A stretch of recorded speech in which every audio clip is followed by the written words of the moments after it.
the virtuous Sangha out of compassion for the sake of this assembly and all living beings. Please turn the wonderful Dharma wheel to teach and guide us how to end birth and death, leave suffering and attain bliss, and quickly realize non-birth. Cung kính đại đức tận tình, vì tứ pháp hội cập nhật thiết chúng sanh, tịnh chuyên diệu pháp luân giáo đạo ngã mùng, như há liêu sanh thoát tư ly khổ đạt lạc, tốc chứng vô sanh. Homage to the Blessed, Noble, and Perfectly Enlightened One.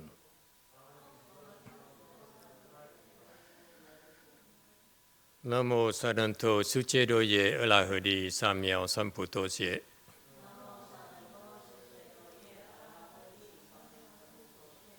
Nam mô Tát Rát Tha Tô Dạ Đa Dạ A La Ha Đề Tam Miệu Tam Bồ Đà Tọa.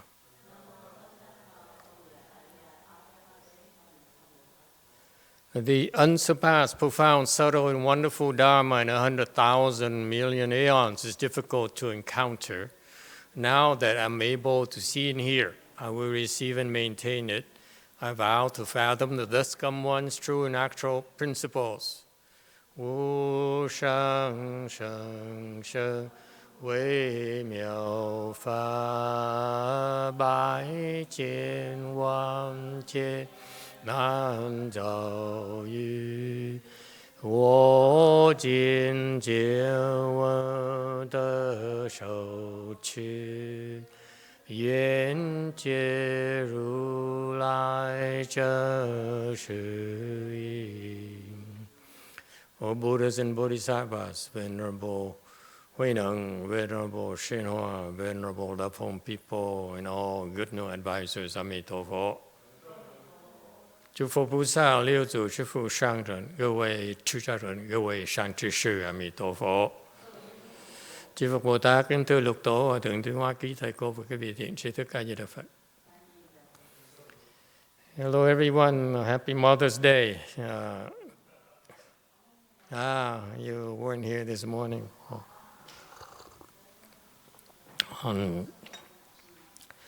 I realized that there aren't that many way places in the world right now where Mahayana Sutras are lectured. Thực thật là ít cái chỗ đạo tràng mà trên cái thế giới này mà đang giảng kinh Đại Thừa. It's rare indeed. And so, therefore, it's a pleasure to be here with you. Nên thầy rất là vui mừng có cơ hội nói giảng bài gì đó giảng kinh cùng quý vị. I strongly urge you people to learn to investigate sutras. They khuyên just my master did to his disciples. Như Ngài Tinh Hóa đã khuyên đệ tử của Ngài that he encouraged his disciple to specialize in a sutra and try to research it with the purpose of explaining it. Ngài khuyên là đệ tử Ngài là nên nghiên cứu kinh và để mà giảng sau này. For some reason, I chose to read a lot of sutras during my self-cultivation period. Instead of concentrating on one, like the Flower Adornment Sutra, like most of many his disciples did, thay vì mà chú trọng về một cái kinh thôi đấy, thì thầy chọn mấy cái kinh học đủ thứ kinh hết. I would put my whatever explanation, sutra explanation I could find on. I would read mấy cái chú thích nào thầy đọc được thì thầy đọc. Okay, and after a while, it's very helpful. Thời gian sau nó rất là có lý. Because eventually those seeds will ripen. Là cái việc nghiên cứu như vậy, từ từ cái chủng tử nó sẽ chín. So I encourage you to do the same. Thầy khuyên cái vị cũng nên làm như vậy. It's very important because in your generation, my generation, there aren't as many people who can really lecture sutras. Cái thời của thầy đó, ít người mà giảng kinh được lắm. I can count only at the tip of one hand. Okay? The people who are alive, who can lecture and who are in a position to lecture in Mahayana Sutras. Một bàn tay thôi là đếm trên cái thế giới có bao nhiêu người có thể giảng kinh Đại Thừa được. That's how sad it is. Okay? In my standards, you need to be at least 4th crown bodhisattva or higher. Below that, you're an idiot. You are not well informed. You're not qualified, really. Đối với thầy, cái vị mà tứ địa trở lên thì cái vị mới nên bắt đầu giảng kinh. Dưới đó thì hơi thấp một tí. It's, you don't understand. That's why, some people who are below 4th crown bodhisattva, they explain sutras. You listen to the lecture, you see it lacks depth. It lacks really originality. It lacks breadth. It lacks depth. Thành ra dưới tứ địa Bồ Tát, thầy nghe một số người nó giảng kinh đó, thì thầy thấy nó thiếu cái chiều rộng và chiều sâu. Okay? They may be well read, so they have the depth, the breadth, but they really lack the depth. Nó có thể nó đọc kinh nhiều nhưng nó thiếu cái chiều sâu. Okay? And therefore, all they're doing is regurgitating what's out there. Thành nếu không có thiếu chiều sâu thì if you don't have the depth, you're only simply regurgitating. Nếu không có cái chiều sâu, quý vị chỉ là lặp lại những cái lời ta nói thôi. Okay? And therefore, being a Dharma master is like getting a PhD. Thành ra quý vị muốn thành pháp sư là phải giống như là có cái tiến sĩ vậy đó. Once Sangwok Sunim here had a PhD, she's supposed to contribute to the field. Yes, that's your responsibility. Một khi mà quý vị được cái bên trên cái ngành học vấn, quý vị được cái bằng tiến sĩ là quý vị có cái trách nhiệm phải đóng góp vào cái ngành của mình. Okay? The decent PhD holders really see themselves as being responsible for contributing to the field. Thành ra những cái người đàng hoàng, tiến sĩ đàng hoàng, họ phải đóng góp vào cái ngành của họ. Okay? That's why you go for a PhD. Là mình mới lấy cái bằng tiến sĩ. Same thing in Dharma Master. Cái pháp sư cũng vậy. You're supposed to contribute to Mahayana. Thành ra cái vị phải đóng góp vào cái Đại Thừa mình. I forgive the arhats and pratyeka Buddhas and low levels because I feel that I listen to so many of them. I feel that I have a hard time staying awake. Plus, many arhats speak Dharma and they speak nonsense. Thành ra thầy nghe nhiều người giảng mà trình độ thấp á, nghe mà ngủ dễ sợ, mà nhất là mấy cái người tứ quả La Hán giảng tầm bậy tầm bạ không. Fourth stage arhat, I listen to so many of them. I read so many of them. They don't understand, không hiểu gì hết. Okay? That's why I don't blame them. They prefer, that's why these people, they speak love, they speak about whatever, but they don't explain the sutras. Cho nên họ nói tầm bậy tầm bạ thôi, chứ còn giảng kinh thì không dám giảng đâu. Okay? So I encourage you, you have to start reading sutras and researching sutras. Thì quý học trò thầy nên như vậy. Because I expect you one day to be better than fourth. Hy vọng học trò thầy nó hơn tứ quả La Hán, tứ địa. Any questions?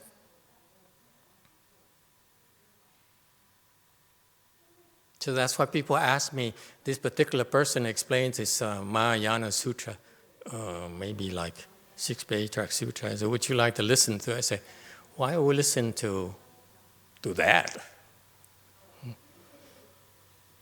They need to meditate a lot more to really understand what the sutra is talking about.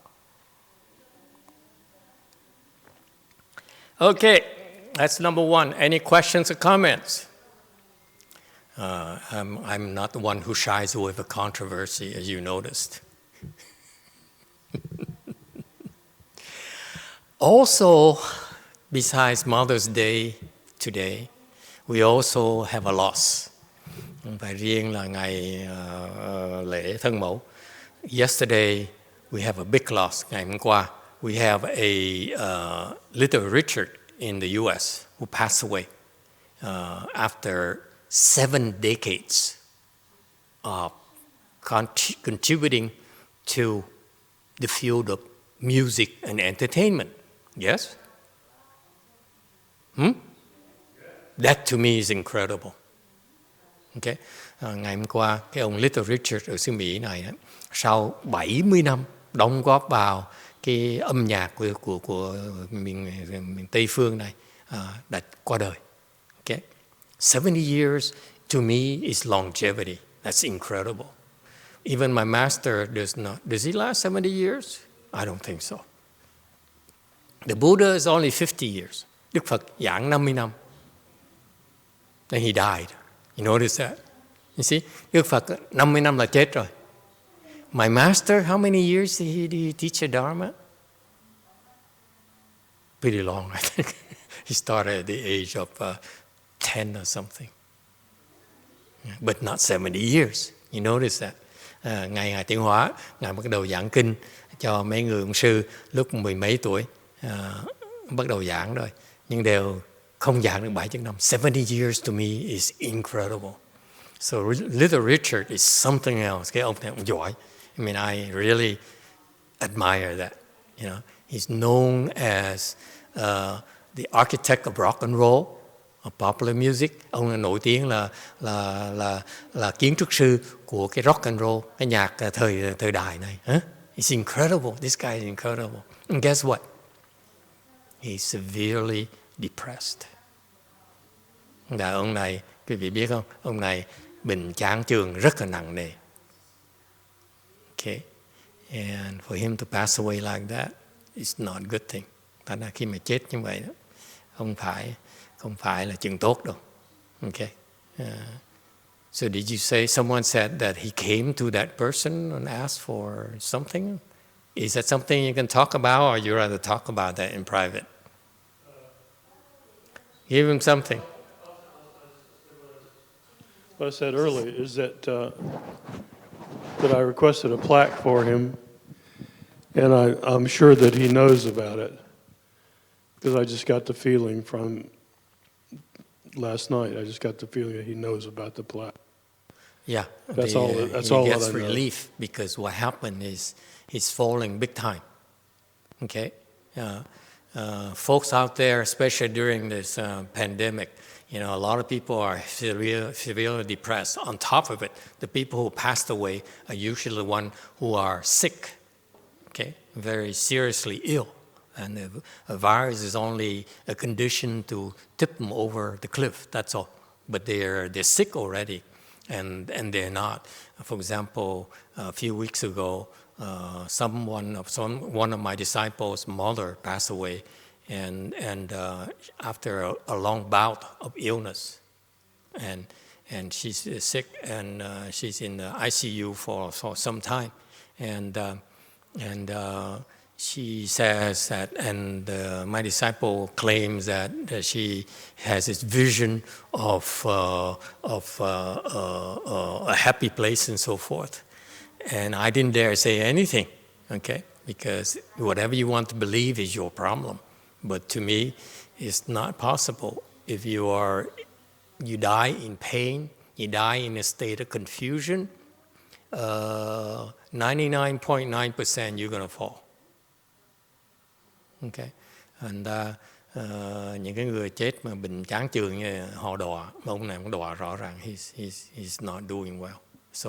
So that's why when these people they really need help, họ thực sự họ cần sự giúp đỡ dễ sợ lắm. They get relief. Okay. So anyway, yes, question.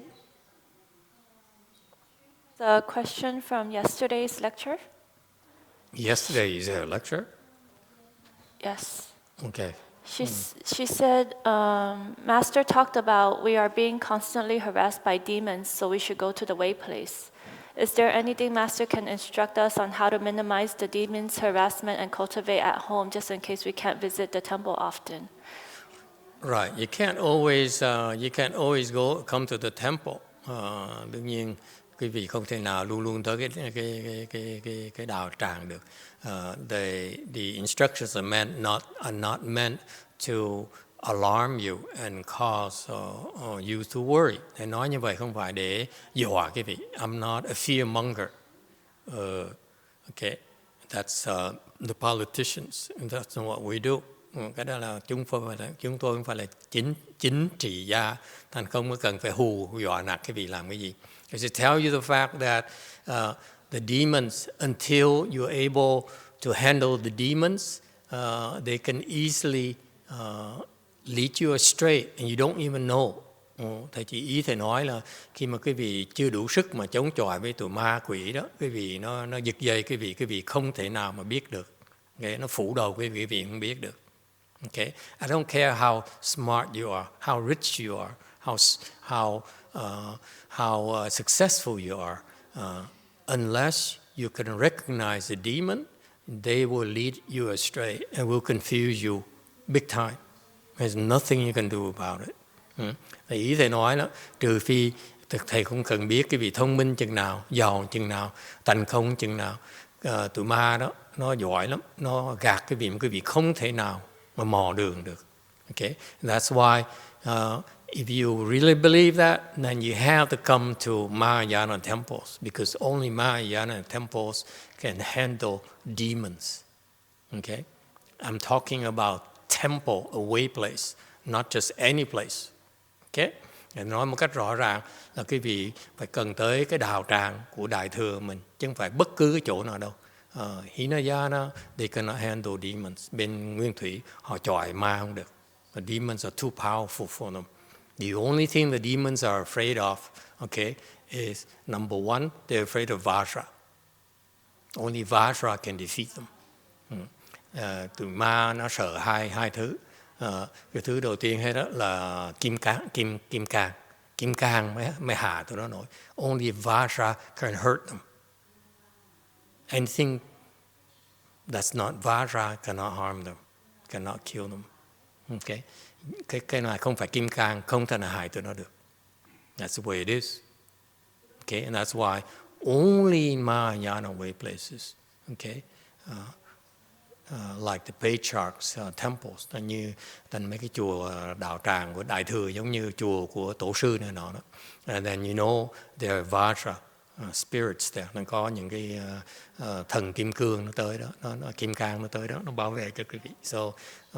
So that's why you need to go to way places like that in order to readjust, okay, to reorient yourself.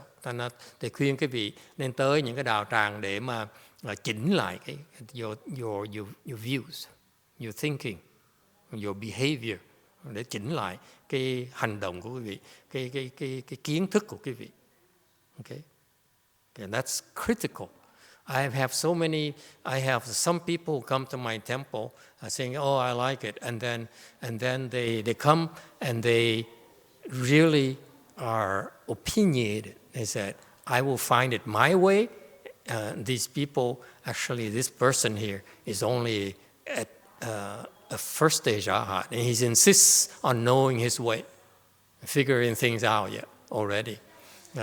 Một cái người tới chùa thầy là chỉ là mới cái sơ quả La Hán. For us in Mahayana, first stage arhat is basically an idiot. Okay, đối với chúng tôi sơ quả La Hán chỉ là thằng ngốc thôi. And yet the demons lead him astray into thinking he knows what he needs to do. Tụi ma nó nói là nó giật dây cái ông này, khiến ông này nghĩ rằng là ông có thể biết đường đi rồi. He can find his own way. And that's what the demons do to you. Đó là ma nó gạt cái vị như vậy đó. Is that clear? So unless you are able to have a vajra weaponry, trừ phi cái vị có đủ cái vũ khí kim cang, you cannot handle the demons. They will manipulate you very easily.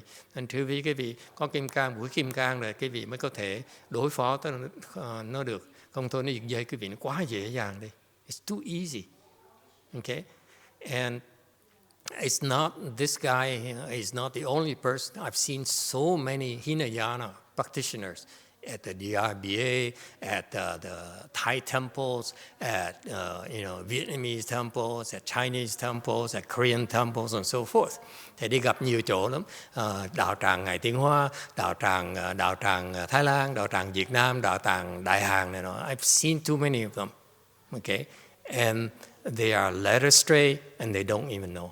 Nó bị ma giật dây mà không biết luôn nữa.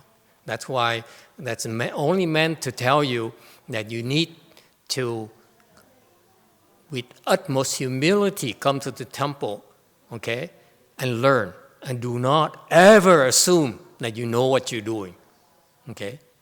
Thành ra quý vị lúc mà phải biết như vậy, biết thân biết phận, biết tới cái đạo tràng mà một cách khiêm tốn, đừng bao nghĩ là mình có thể suy ra được. Do not ever think, especially I know you are educated and you are smart, do not ever think you can figure it out. You cannot. Sự thật là những người có học thức, có thông minh đi nữa, có thành công đi nữa, cứ nghĩ trước giờ mình thành công tại mình có thể suy ra tất cả. Thiệt ra cái vị không thể nào. Nó giật dây cái vị mà cái vị không thể biết được. They pull your strings. You have no way of knowing. You have no clues. Okay? And you know what? It's none of our business. Cái đó không phải chuyện của chúng tôi. It's your life. It's your life. It's your responsibility. Đó là cuộc đời quý vị. We respect you. You respect your choices. Quý vị chọn gì là cái cuộc đời quý vị quý ráng mà lãnh kết quả. You choose wrong, tough luck. That's the way it is. Okay? So what can you do? I advise you, I strongly urge you to come to the way places frequently. Okay? Thành thầy khuyên quý vị nên tới đạo tràng thường xuyên. Okay? Then, once you show your sincerity, maybe you'll be shown how to not be easily confused as you have been so far. Nên khi quý vị có chứng minh được cái lòng thành tâm, thì lúc đó quý vị có thể được dạy làm sao mà làm sao mà không bị nó phủ đầu một cách dễ dàng như vậy. Because frankly, the demons can pull wool over bodhisattvas as well, let alone unenlightened or scientific people like you. Okay. Thành ra sự thật là Bồ Tát còn bị ma nó phủ đầu, nó huống gì mà những người mà thông minh như quý vị. Okay. Don't ever assume you can handle it. You cannot. Truth is that you cannot. Chứ thật là quý vị không thể nào chọi nó được. Okay? So do not think you can handle it. Thành sự thật. And that's what my advice was meant to say. Thành thầy khuyên như vậy thôi đó. Okay? You need to go to a way place. Okay? Mahayana way place. And receive help. Receive adjustments. Để tới cái đạo tràng để mà được chỉnh lại cái đường hướng quý vị đi. It's just like you drive in a car. It's a constant adjustment. That's what happens when you go to a Mahayana place, way place. Okay. Thành ra giống như mình lái xe trên đường vậy. Mình lái xe luôn luôn mình cái nhích cái vô lăng hoài. Cái tay lái hoài. Thì cái vết tới đạo tràng nó cũng vậy đó. Every time you go to the way place, this is a small adjustment constantly. Tới như vậy đó, để có được chỉnh lại. Okay, and that's what happens without us telling you. Chúng tôi làm như vậy, không nói vậy đó. Okay, because if we tell you, now I have to charge you. Nếu mà nói quý vị chúng tôi đang chỉnh chỗ nào thì quý vị phải trả tiền. Okay, and they will. Pretty soon you insist on us telling you what we're doing, how we adjust you. There will be a fee, different fee schedules, if you will. Okay, depending on your speed. Okay, depending on your level, they will be higher and higher as such. Okay. Does it answer the question? So, my point being that, again, I stress, do not be stupid and assume that you can handle it. You cannot. The demons are bent upon destroying this world. Okay? Thành thầy khuyên quý vị đừng nghĩ là quý vị có thể chọi nó được. Tại vì thực sự cái con ma này nó giật dây đủ chỗ hết để nó phá tan cái thế giới này. And that's why we professionals, monks and nuns, practice quietly so that we develop the tools to recognize the demons and to fight them, to protect you. Chúng tôi, những người xuất gia, nhiệm vụ xuất gia bên Đại Thừa chúng tôi đó là tu luyện để nhận ra được cái con ma và để giúp đỡ cái vị chọi lại mấy cái con ma này. If we don't, okay, this world will go to the pits very quickly. Nếu như không có thì nó không có những cái sự kềm chế con ma lại thì cái thế gian này nó tiêu lẹ dễ sợ lắm. Okay, so for example, maybe you cannot have vajra weapons, your own vajra weapons. Chẳng hạn như quý vị không có đủ sức mà có cái vũ khí kim cang của quý vị. But we do have other tools. Nhưng để mấy cái đạo tràng Đại Thừa, at Mahayana Way Place, we have other tools such as Great Compassion Mantra, in particular the shurangama mantra. Những cái đạo tràng Đại Thừa có những cái thần chú như là chú Đại Bi, những chú Lăng Nghiêm này nọ. And they're designed to keep the demons in check. Thì những cái chú đó nó kềm chế được cái tụi ma up to a certain point. Okay? Yes? Does it answer the question? So I don't want to tell you more because I don't want you to lull you into a sense of complacency and thinking you can handle it. No, you can't.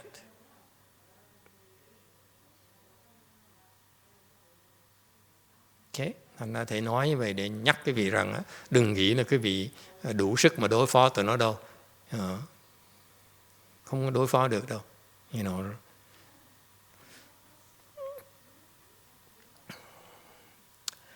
All right. So, where are we? Okay, let's discuss sutras, if we will. Đó mình giảng kinh vậy.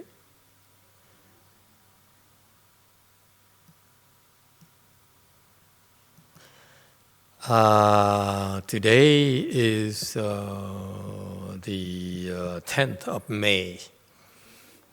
Almost summer already. We are here in Rosemead, California, in Way Mountain Temple to continue discussing the 6th Patriarch Sutra. We are on chapter 7, Faculties and Conditions, on slide 233. He's discussing, Huệ Năng is discussing the four wisdoms for Chư Tôn. Thì Ngài Huệ Năng đang bàn về cái tứ trí để trả lời câu hỏi của Ngài Trí Thông. Okay? And he talked about, and I'm quoting Master YongHua's teaching here. Thầy đang trích ra cái lời dạy của Ngài Tiến Hóa. So Master YongHua now give us some details. This is basically the definition from the dictionaries from the schools, and this is standard definition. Thầy Ngài Tiến Hóa Ngài giảng cái này là cái căn bản tri kiến căn bản trên đại thừa, từ từ điển Phật học, từ mấy cái kinh ra. Okay, in 233,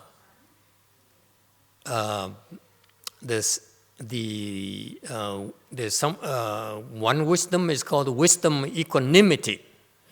Một cái loại trí huệ tên là cái bình tận trí, bình đẳng trí. Okay, because he says the minds of all Buddhas and living beings are equal when the latter's consciousness have been transformed into wisdom. The mind without disease means that there's no obstruction, no jealousy, no greed, hate, or stupidity. Without these defilements, the seven consciousness is transmuted into wisdom of equanimity. Okay, it's very precise. It's very clear. Your seven consciousness là cái thất thức. Okay, is your ego. Thất thức là cái bản ngã của quý vị. Okay, it has the primary function is to connect between the eighth and sixth consciousness. Cái thất thức cái nhiệm vụ của nó là làm cái sự trung gian giữa bát thức và lục thức. Okay, eighth consciousness, remember, is a store consciousness. Quý vị nhớ không? Bát thức là nó a là giải thức, nó giữ hết tất cả những cái chủng tử. It contains all the seeds of all the karmas you created in the past. Nó chứa đựng tất cả những cái chủng tử mà từ nghiệp của quý vị đã tạo từ vô thỉ since beginningless time. Whenever you create a karma, it's stored in here, the eighth consciousness. Nên từ vô thỉ, khi mà quý vị tạo nghiệp á, thì nó chứa ở trong cái chủng tử, ở trong cái thức, cái bát thức đó. Is it clear? So that's called the seeds. We call it the seeds. Nói nôm na gọi là chủng tử. Okay. Eventually, the seeds in the eighth consciousness, okay, will mature. Trong tương lai, những cái chủng tử nó sẽ thành thục. It's just like the seeds when you plant on the ground. Giống như là quý vị trồng chủng tử, cái hạt trên cái mặt đất như vậy. Trong tương lai, cái nó sẽ mọc cây lên. So you plant the seeds on the ground. Eventually, in the future, something will sprout. Okay, so that's what the eighth consciousness is about. Okay, and the sixth consciousness is the mind. Và cái lục thức là cái tâm của quý vị. So between the mind and eighth consciousness, the connection, the bridge is a seventh consciousness. Cái lục thức là cái óc suy nghĩ của quý vị. Thành ra cái sự thành thất thức chỉ là cái cầu, cái nhịp cầu giữa lục thức và bát thức. Okay, so you create a karma, then the sixth consciousness sends the seeds over the eighth consciousness for storage, if you will. Is that clear?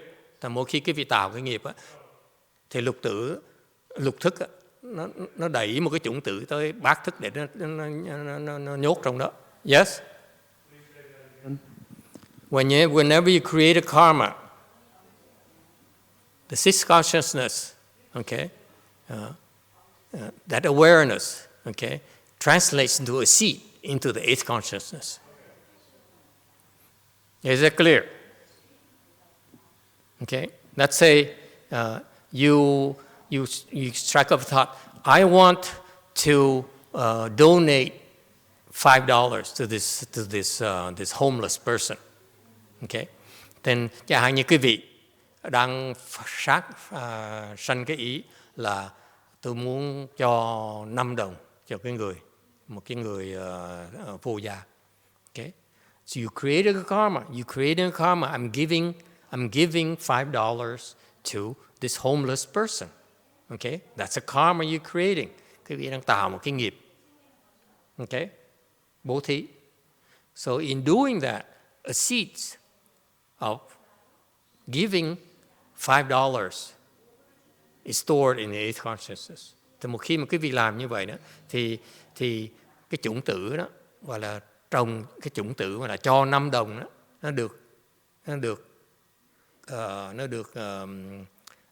nó hiện ra trong cái bát thức của quý vị. Is that clear? That's what happens.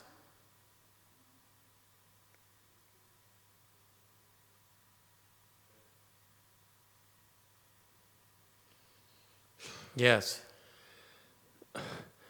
So, which consciousness is it that stretches to the limits of the 10 directions? Is it all the minds? Is it the 6? Is it all of them? Is it just the seed consciousness? The consciousness does not stretch the 10 directions. Your consciousness, sir, is very limited. Well, what's the mind? What's the mind that stretches to the limits of the end of the right? It's a different kind of mind. It's not the mind you're talking about. Okay? Okay, we'll have to sort it out at some other time. Yeah, Okay. It's not something that, this is why it's confusing for most of you who read these books and read these texts, these scriptures. You don't know what you're talking about. Right, okay. Okay? In particular, the monks and nuns, they keep on talking about your mind when they use the word mind. I look at them and say, you don't know what mind is. Don't talk to me about mind, because you don't know what it is. You only read it from the books. You don't even know what mind really means. So that's why I'm not give you a direct answer. Mind or consciousness, you don't even know what it is. Okay? Câu hỏi là cái thức ra sao, thức nào nó biến tất cả thập phương. Thầy nói là cái thức biến thập phương là không phải thức của các ông. Thức của ông là nó không thể nào biến khắp thập phương được. Okay, that's why I'm blunt with you. Your consciousness does not pervade the 10 directions. Forget it. Your mind does not pervade the 10 directions. Baloney. You don't know what you're talking about. When you talk about mind or consciousness, you better know what you're talking about. I look at you and say, you don't know what you're talking about. You read it from the word from the books, from the scriptures. You don't know what it is. You're only regurgitating like a parakeet. That's all you are. See, so if you don't know what it is, I try to explain it to you. It's not possible. Is that clear? Thành ra những người hỏi thầy những câu như tâm là sao, thức là sao, thầy nói là nhiều khi quý vị không biết cái tâm là gì, không biết thức gì, thầy không thèm trả lời. Tại trả lời quý vị đã không biết là sao mình trả lời quý vị được. If you don't know what it is, how can I explain it to you? You see? That's why these people who use these big words don't know what they're talking about. That's why we don't bother. Huh? He does know what he's talking about. Thank you, Lord.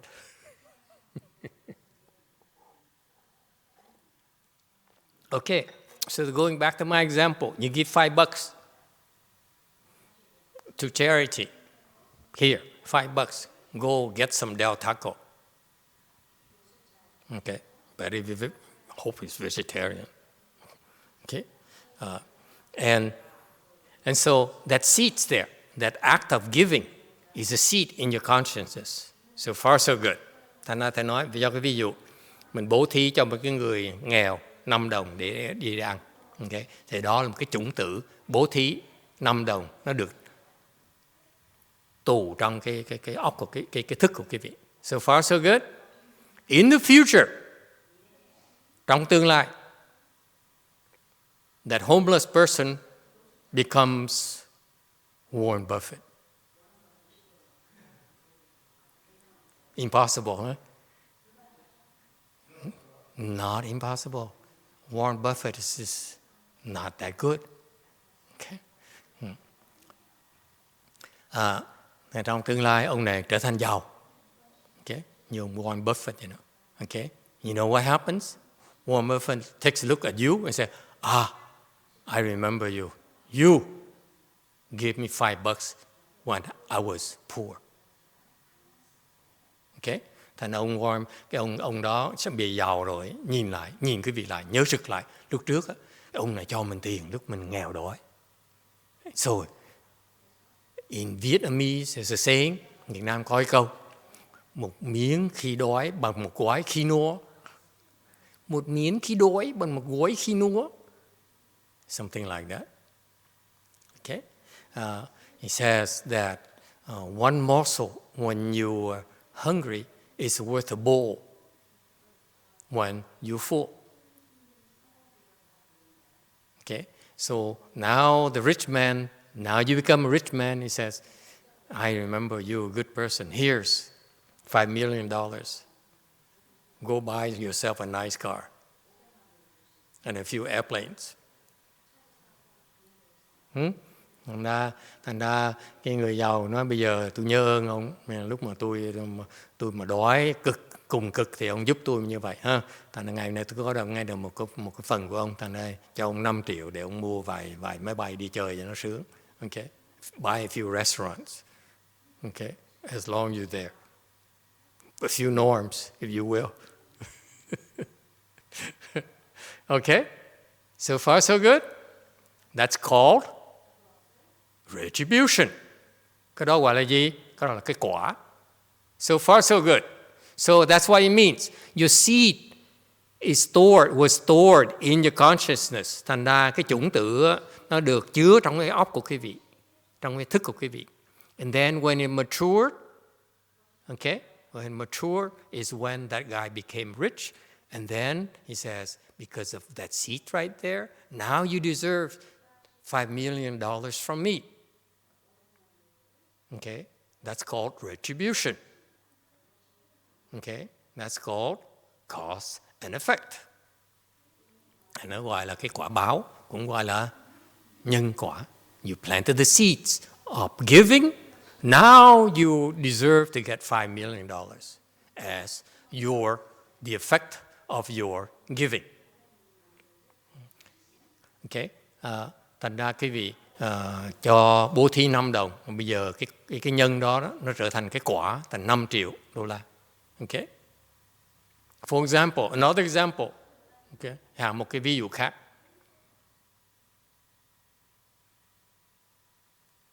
You die from the coronavirus. Vì chết vì cái bệnh dịch này. Okay. And you couldn't breathe. Cái vì thở không được. Okay.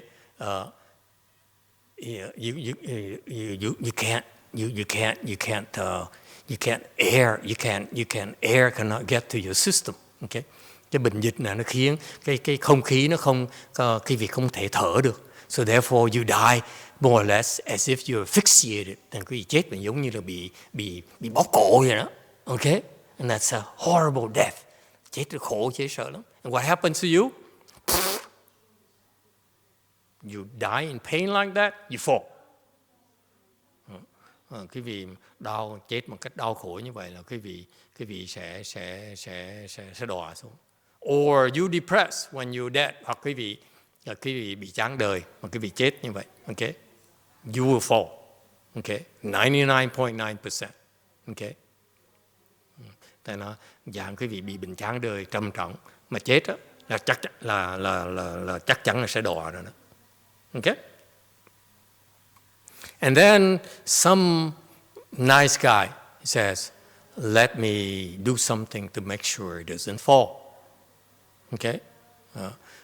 Rồi sau này có người bụng như phát cái tâm nó là cái người này muốn giúp nó một tí khiến nó khỏi đọa. So instead of falling to the hells, okay, you born in the human realm again, for example. Okay. Thay vì đọa xuống địa ngục, cái vị sinh làm cõi người lại. Okay. And then so this boy grows up and looks at you and says, "Oh, Daddy." Just a joke. Not funny, huh? Anyway, you see that? So the retribution, when your seeds mature, that's when you get your reward, your retribution from those seeds.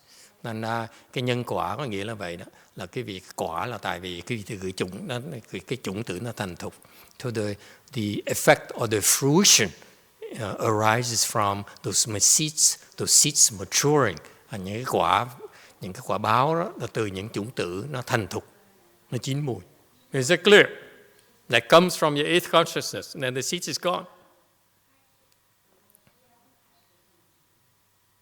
So far, so good. So the 8th consciousness and 6th consciousness. Okay, now going back to the 7th consciousness, as a bridge between the two consciousnesses, the 7th consciousness acts as a bridge. However, it does more than being a bridge. Okay?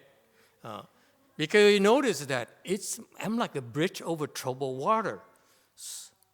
So it says, maybe I can do something that, that I told to make it, to affect this. Cái vì những cái nhịp cầu đó, cái thất thức nó có cái thói. So it has a habit of massaging the information exchange. So he adds more or subtracts a little bit from the data. Thành ra nhiều khi cái thất thức á, nó bóp méo mó, nó massage, nó đấm bóp cái dữ kiện giữa bát thức và lục thức. And therefore, that's what the nature of the ego, cái bản tính của cái bản ngã mình như vậy. Your ego is totally unpredictable. Sometimes it adds, sometimes it subtracts. No rhyme or reason. Okay? You cannot find a pattern. Cái bản ngã quý vị, nó có cái đặc tính đó, là nó rất là thất thường. Lúc của nó thêm, lúc của nó bớt.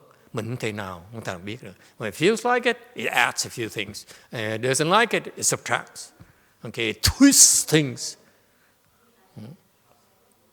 Thành ra cái thất thức nó méo mó. Thành ra cái vị không thể nào biết được cái sự thật. Yes, question.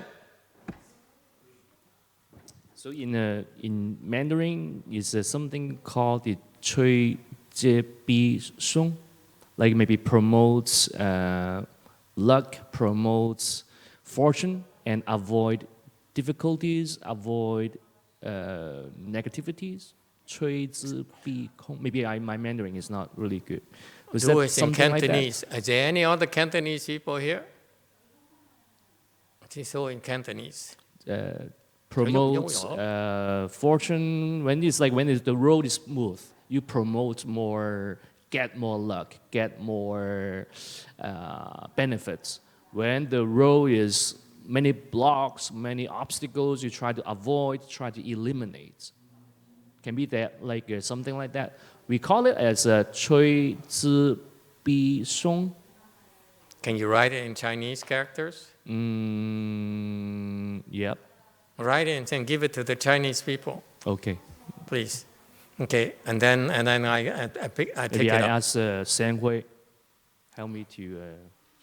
Okay, so let me continue and I'll address the question later.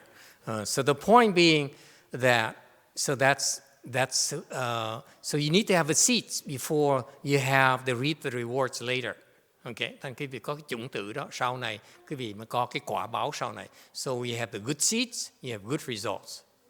You have bad seeds, you have bad results. For example, instead of giving him $5 to a homeless man, you steal $5 from the homeless person. You steal his radio, for example, worth $5. Okay, and then it's a bad seed. In the future, when he becomes rich, he will spend $5 million to give you a hard time. Okay, that's your retribution. Is it clear? That's the nature of the 8th consciousness. Cái đó là cái bát thức nó như vậy đó. Vì trồng chủng tử tốt thì trong tương lai sẽ có cái kết quả tốt. Trồng chủng tử xấu trong tương lai sẽ có kết quả xấu. Okay? Got it? Okay, say the question in Chinese, in Chinois. So the word he's saying about is 推己避凶. So it's promoting auspicious and avoid bad things, basically. That's too Cantonese. It's not Buddhist. For us, is 这个吹凶避己. For us, it's 那个是避凶追己. No, 追凶避己.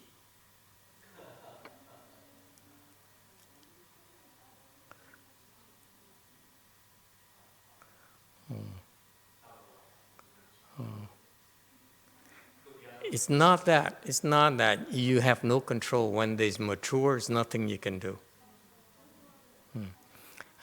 Có người nói là người ta khuyên là nên tránh cái hung và cầu cái cát tường. Thầy nói không có đâu, bởi vì không có cái tự chủ được. When the seeds mature, you have no way of controlling it. Okay? For example, how do you know you have no way of controlling? Hành sao quý vị biết mình không thể nào mình có tự chủ được? Your sickness is maturing of the bad seeds in the past. Như cái bệnh quý vị có đó là tại vì cái chủng tử đó, bệnh đó, nó thành thục. There's nothing you can do. Okay? All right? Yes, question, Garin. Yes, Master, I was wondering if the actions, the things you do are done by the ego, right? So that's the seventh consciousness does things, and then that creates seeds that are stored in the eighth consciousness, is that right? Not always. Not always. Cái thất thức nó tạo nghiệp, thầy nói đâu phải trong một mình nó đâu. There are lots of ways to create karmas, not just the seventh consciousness. You cannot blame your seventh consciousness. It's not fair. Yes. Is the seventh consciousness a one-way bridge? No, it's a two-way.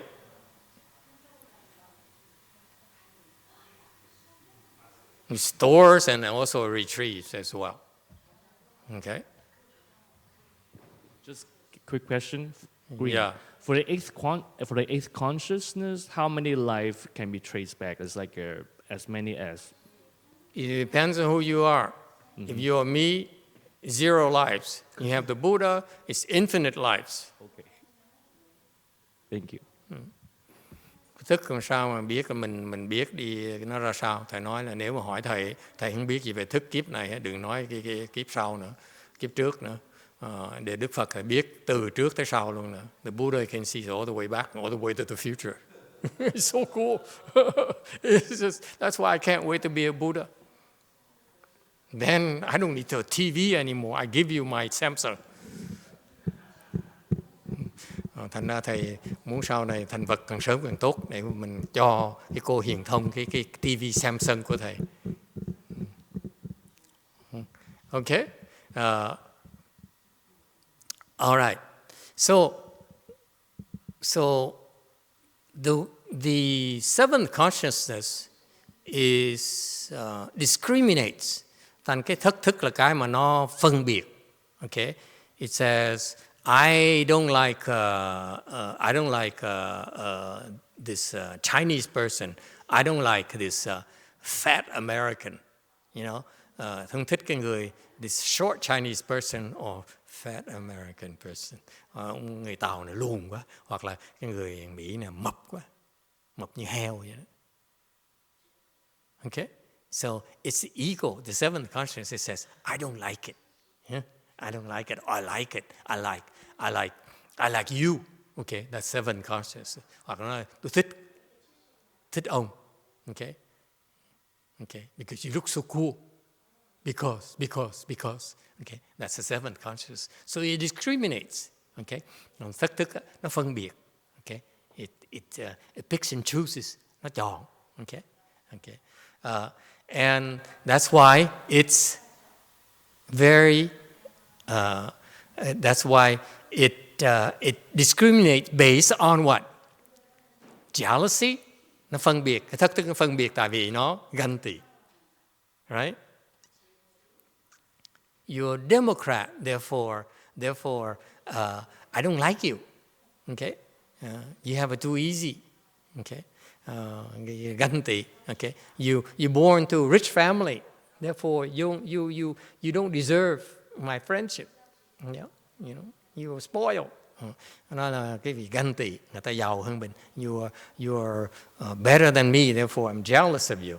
Okay? Thấy nó giàu hơn mình, thì mình ganh tị nó. Or they see that So the discrimination is based on jealousy, greed, hatred, or stupidity. Thành ra cái sự phân biệt đó nó dựa trên cái ganh tị, cái tâm ganh tị của quý vị, cái tham sân si của quý vị. So far so good. That's because that's how the seventh consciousness operates. Yes? Master, can you give an example of how the eighth transfers back to the seventh consciousness? How the eighth transfers back to seventh consciousness. Okay? For example, you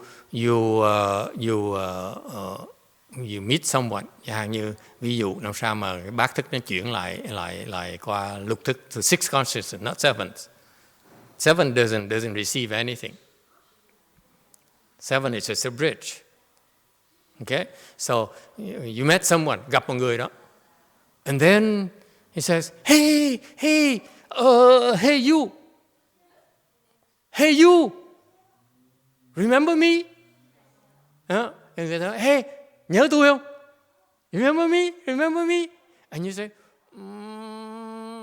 rồi cái gì bắt đầu chớp mắt đó, đợi tí. And so you're retrieving all the people who look short and look like a Mexican, Hispanics. Short Hispanic. Thành ra cái vị nhìn bắt đầu cái óc cái vị sixth consciousness pull me back the records like a computer. Pull back records of are you listening, Jared? A boy who looked like Hispanic in your memory. You get it? Okay. So that's how the eighth consciousness sends data back to the sixth consciousness. Because he says, give me some information. And your memory is one example. Thành ra cái trí nhớ của vị là một cái ví dụ của dùng cái bát thức nó truyền lại cái lục thức. So far so good?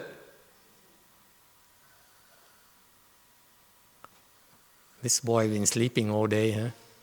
Wow. He's snoring all day too. Amazing. That's not normal. That's abnormal. Okay. He's sleeping with the legs like this or leg like this. Do not change the legs position. It's like this, right? So he's sort of uncommitted. Okay, very good. Still more questions? Can I move on with my lecture, please? Yes. Is this ability of six to retrieve from the eighth consciousness related to a level of samadhi? What do you mean? Well, this is complicated. What? What's the question? Is this ability of six to retrieve from the eighth consciousness related to a level of samadhi? No. It's just sheer exchange of data between eighth and sixth. Okay. Nó liên quan tới cái định của vị không? Nó không có định gì hết đó. Okay. All right. Anything else? Có ai thắc mắc gì khác không? So you see, the seventh consciousness is the one who distorts things, who adds more spices or subtracts spices. Okay. Thành ra cái thất thức là giống như là cái vị thêm gia vị hoặc là bớt gia vị đó. Okay. So therefore, the data is not quite pure. The data is adulterated, if you will. Thành ra giữa cái lục thức với bát thức á, nó cái nhịp cầu nhiều khi nó chuyển qua, nó bị méo mó. Yes. I still have a question about the seventh consciousness. Isn't it more than just a bridge? Like at least sometimes your seventh consciousness is doing things, right? And like making decisions or creating karmas. No, it doesn't do anything. Doesn't do anything.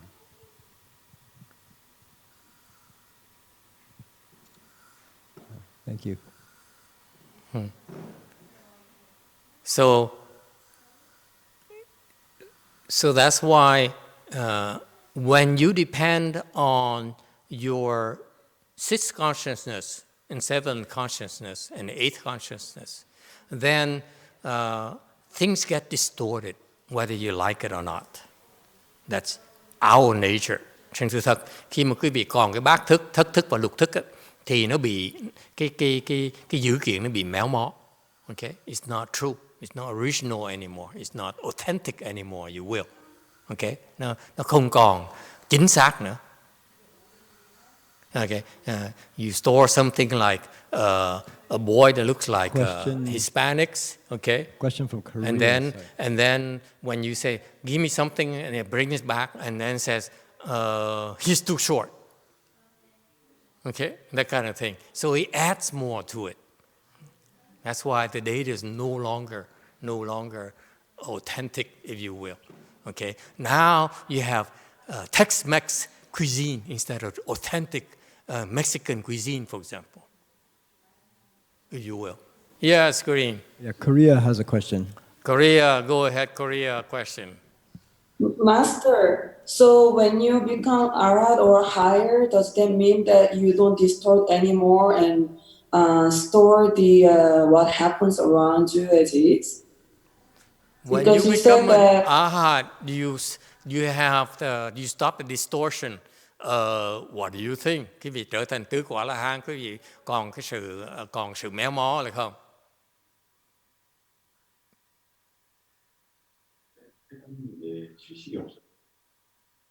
Sir, Yes or and no? one technique has a question at the same time related to this. No, So one if- question at a time. You have too many questions, I get confused. What do you think? Are there distortions with Korean arhats? Ask a Korean arhat. You think you're distorting your data or not? Yes? Yes, go ahead. Only if you give us instruction how to get rid of number 7th consciousness. If we have war, we get no distortion.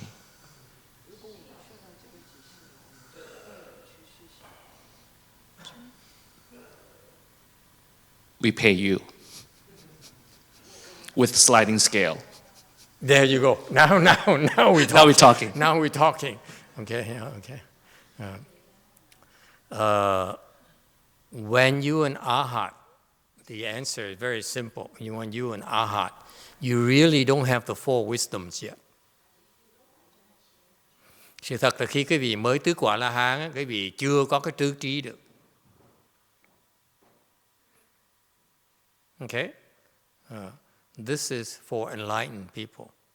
Đây là cái trí huệ của người có giác ngộ rồi. The arhats are not to us.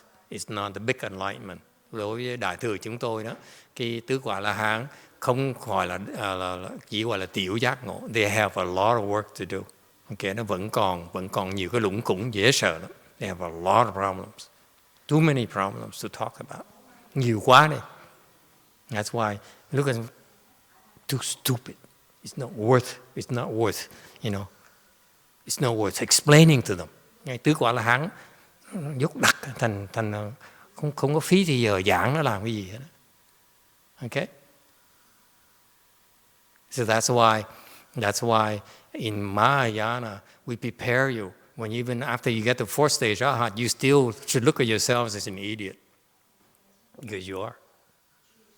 Bên đại thừa chúng ta đó, nó khác cái tiểu thừa chỗ là mặc dầu trước khi cái vị tới đó thì được dạy cái vị đó, khi cái vị tới tứ quả La Hán, cái vị vẫn là dốt đặt căng bài như thường. Thì sự thật là như vậy. Và thì Hinayana, they say, oh, that's the end of the road. That's why it's very difficult to undo that. Ngược lại bên tiểu thừa, cái vị họ quay là cái đó là cái đại quả vị, không cần phải. They called Wu Xue, right? Wu Xue, vô học. Four stage arhat practicahood are Wu Xue, không vô học nữa, meaning you don't need to learn anymore. Okay? In Mahayana, we say, you may be wushe, but you're still stupid. Okay? Yeah. So, anyway, at some point in time, when you keep on getting rid of the mind without disease, cái tâm mà không có bệnh, meaning that the disease here refers to, as Master Shengwa explains, as jealousy, greed, hatred, and stupidity.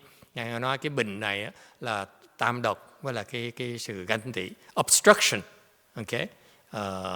Obstruction, chăng ai. What's the difference obstruction and jealousy? Khác biệt giữa sự cản trở và cái ganh tị là gì nào? What's the difference?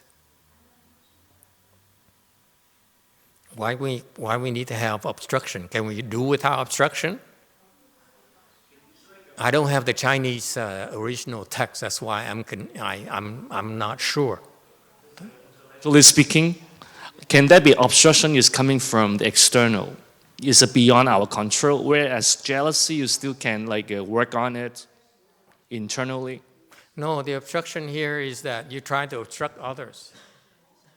Not just jealousy. Jealousy usually is because you're afraid someone is better than you. Okay? Obstruction could be that you just want to make sure no one gets there. Yeah, no one at all. Okay? You prefer everyone to be disciples of the demons, so that no one is better than you. Okay? So, yeah, you could use obstruction, I guess. Thành ra cái tâm bình là cái tâm mà không có chướng ngại, không có cản trở người ta, không có ganh tị, không có tham sân si. Okay? When you get to that point, then your seventh consciousness then is transformed into a wisdom called the wisdom of equanimity. Now you no longer discriminate. Thành lúc đó cái việc không còn cái sự chướng ngại, không còn cái ganh tị, không còn tham sân si nữa, thì cái thất thức cái vị nó trở thành, cái bản ngã cái vị nó trở thành cái trí huệ, tên là trí huệ bình đẳng. No longer discriminate, nó không còn phân biệt nữa. Impossible, they don't discriminate anymore. Nó còn không phân biệt nữa. They don't discriminate between Korean versus Vietnamese. Họ không phân biệt giữa Đại Hàn với người Việt Nam. Short versus tall, lùn hay là thấp. Okay? Rich or poor, giàu là nghèo. Men and women, đàn ông, đàn bà. Young and old, trẻ và già. Okay? No more discrimination. Everyone the same. Hoàn toàn ai cũng bình đẳng với nhau. That's what it means. That state of mind is called wisdom. Cái đó mà cái tâm hoàn toàn không phân biệt gọi là trí huệ. Is that clear?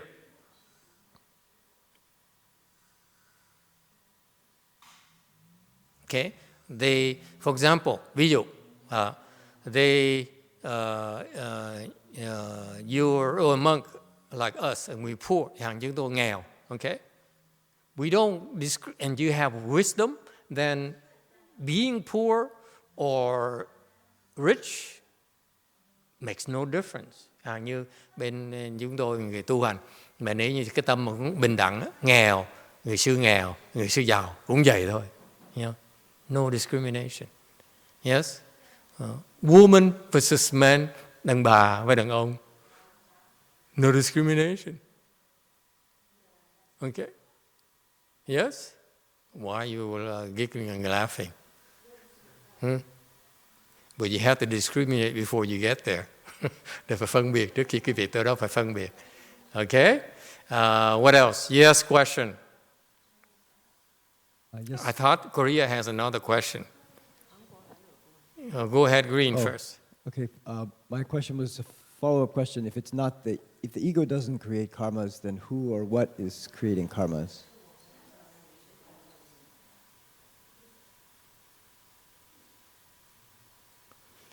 The ego doesn't create karmas, and who's creating karmas? Your ego's mirror.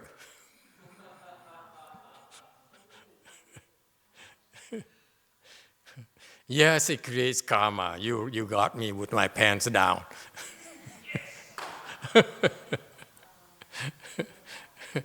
Okay, the ego creates karma. Okay, next. What's your name again, son?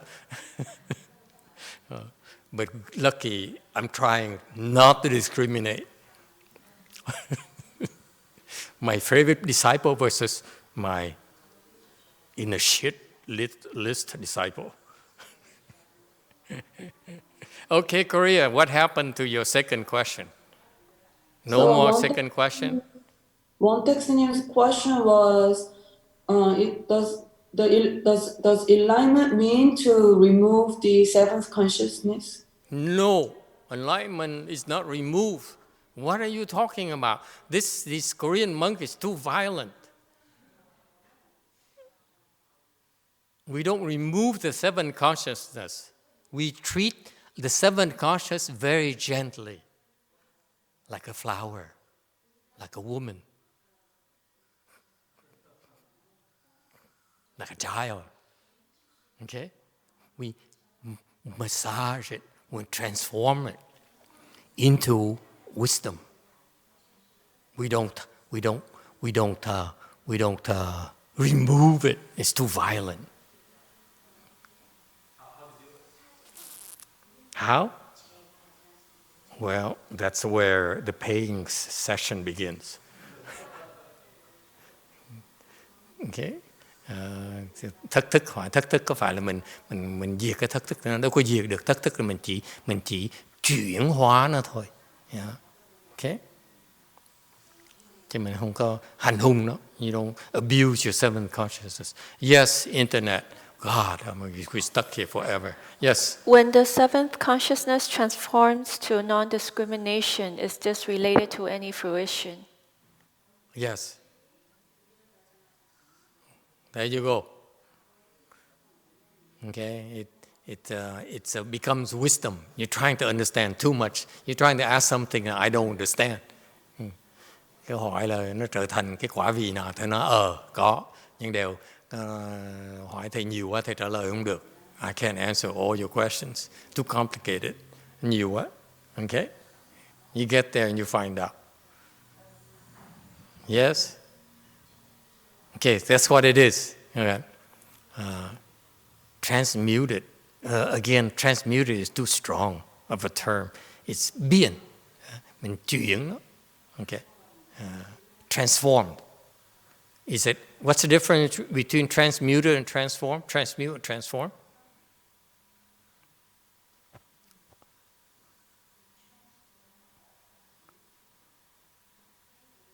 Okay. There's a gentleness here. You don't. If you're violent, you will not be able to do it. Okay. Làm một cách nhẹ nhàng khéo léo. You cannot brute force it. It doesn't work when you brute force it. Cái gì mà quá mạnh tay thì nó không thể nào chuyển được. You cannot transform it if you're too violent. Okay? Mạnh quá cái gì không thể, mạnh tay quá không thể nào làm được. So far so good. 234. Thank you, Lord. Okay. Sutra text. The wonderful contemplating wisdom is seen without effort. The accomplishing of what is done, wisdom is the same as a perfect mirror. No, I disagree with Master Hui. 妙观察智，见废功，成所作智，同圆镜。Diệu quan sát trí, kiến phi công, trở thành sở tác trí, đồng viên cảnh. Now he explains the other true wisdom. Ngài giảng về hai cái loại trí khác. Remember, we have the perfect mirror wisdom.圆mạn chư jing.圆mạn chư jing, whatever. Cái đại viên cảnh trí.圆mạn jing chư. Đại viên cảnh trí. Okay, the perfect mirror wisdom, and then you have the wisdom equanimity that dòng tới cái bình đẳng trí. Okay, now it's the diệu quang, the wonderful contemplating wisdom. Mà đây là nói về cái trí thứ ba. The third type of wisdom is called wonderful observing wisdom. Cái trí mà quan sát. Okay? Meaning that you see without effort. Okay? Effort here refers to mental effort. Ngài Lục Tổ Ngài dạy là cái diệu quan sát trí đó. Diệu quan sát trí đó là cái trí mà không có dùng sức. Sức này có nghĩa là không có dùng cái sức của cái trí của quý vị. There's no mental processing. There's no effort whatsoever. Okay? Meaning what? The underlying message is that your mental processing, okay, is very, very effort consuming. Takes a lot of efforts. Nói cách khác là cái óc mà suy nghĩ của quý vị nó tốn rất là hao sức. Okay? It takes up a lot of effort, a lot of it drains you. Okay? And then the accomplishing of what is done, wisdom, is the same as a perfect mirror wisdom. Và cái thành sở tác trí là giống như là viên cảnh. Okay? I'm have to disagree here. Cái chỗ này thầy không đồng ý. If it's the same name, then why it's the same, then why would that have a different name? Okay? Thành ra cái lúc này thầy không đồng ý chỗ nếu mà thiệt sự nó cùng nhau thì tại sao đặt tên thứ tư làm cái gì? Okay? Why would they have a different name? Okay?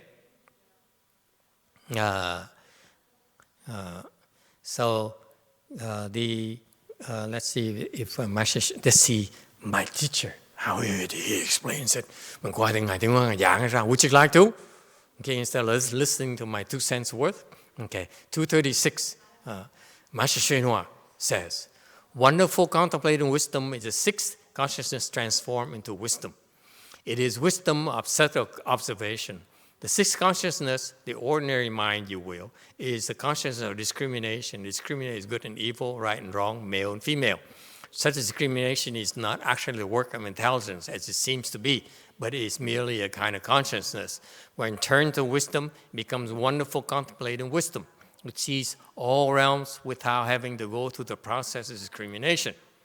Okay? So the 6th, basically what he's saying is the 6th consciousness is a consciousness that differentiate between the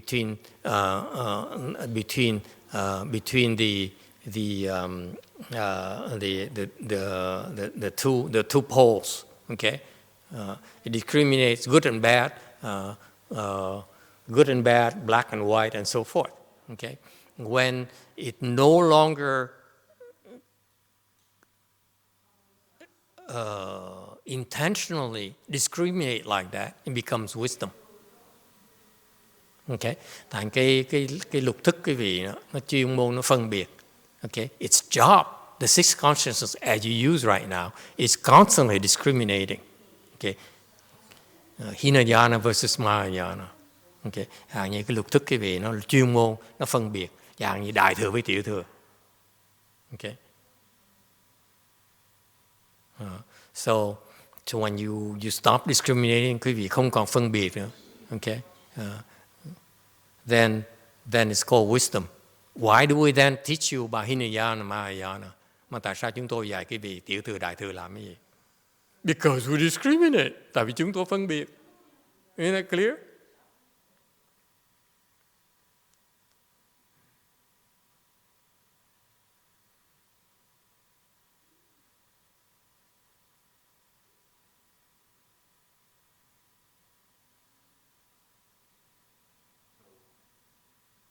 Questions or comments? Why we keep on talking Mahayana, Hinayana? Tại sao cứ nói nguyên thủy với đại thừa hoài vậy? So isn't it when being at the Mahayana is already part of the 小乘的嘛？大乘 you read Mahayana is a part of it. It's already.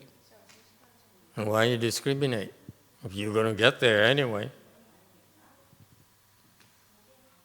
Nó nói là tiểu thừa, đại thừa nó cũng là cùng một thôi. Nó đúng rồi, là con phân biệt làm cái gì? Anyone else? Korea, go ahead. So, Master, the discriminating mind is seventh or sixth?